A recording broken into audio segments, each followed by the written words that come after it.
কি হলো অজয়দা, কি হলো? আমার দমটা কেমন আটকে আসছে। মনে হচ্ছে একটু বেশি খেয়ে ফেলেছো, তাই এমনটা হচ্ছে। ঠিক আছে, আমি তো আছি, কিছু হবে না। চলো একটু শোবে, চলো চলো, ওটা তো দেখি, চলো।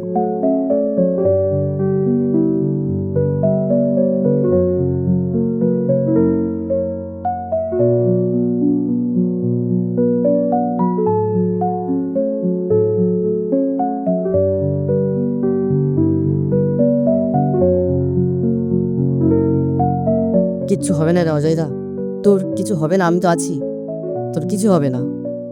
ও অজয়দা, অজয়দা শান্ত হও।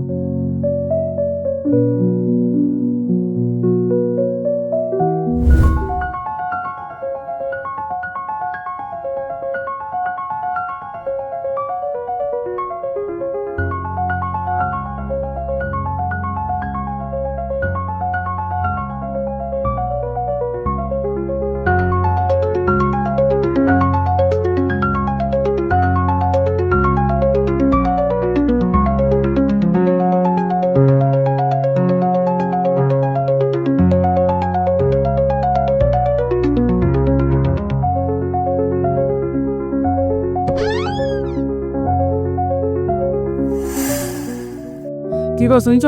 আমি বেরাচ্ছি। কি গো শুনলে? কি বললা? আমি বেরাচ্ছি।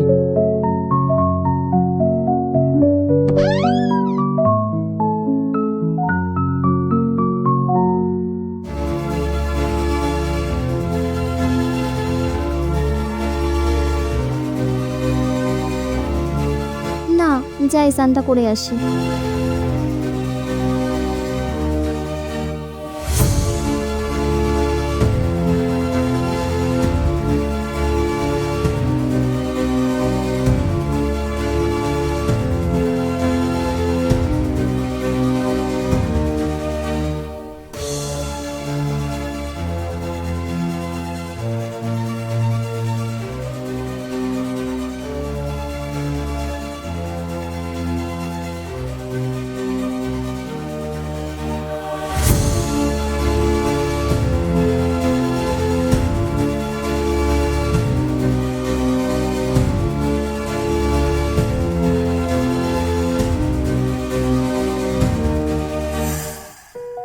কি অজয়, কেমন আছো বৌমা?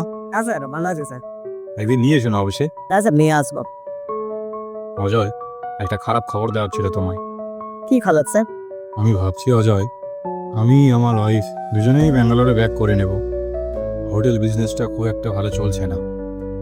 তার মানে স্যার, আপনি হোটেলটা বন্ধ করে দেওয়ার কথা বলছেন? হ্যাঁ অজয়, কিছু করার নেই আমার, আমি আর টানতে পারছি না। সংসারে অনেক খরচ, খাওয়াবো কি স্যার?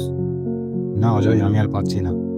স্যার কিন্তু 2 মাস পর তো আবার আমাদের সিজন আসবে, তখন স্যার চলবে হোটেলের ব্যবসা। আরে কলকাতা শহরের মধ্যে তুমি অনেক জব পেয়ে যাবে, এটা নিয়ে তুমি চিন্তা করো না।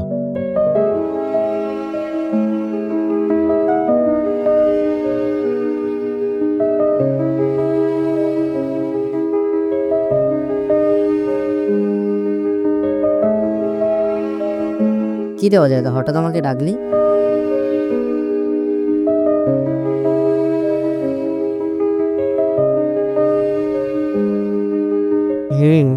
সবই তো বুঝলাম, তো এখন কি করবি ভাবছিস? সেটাই তো বুঝতে পারছি না, এখন মুখ করে কে কাজ যাবে বল? সেটাই। আচ্ছা শোন, তুই এক কাজ করি, তুই এখন আমার বাড়ি যা, মাছ আর সবজি নিয়ে যা, বৌদিকে দিয়ে আয়। আর হ্যাঁ, বৌদিকে এসব কিছু বলার দরকার নেই, তেমনি আজকে আমি একটু ওভার টাইম করছি। ওকে।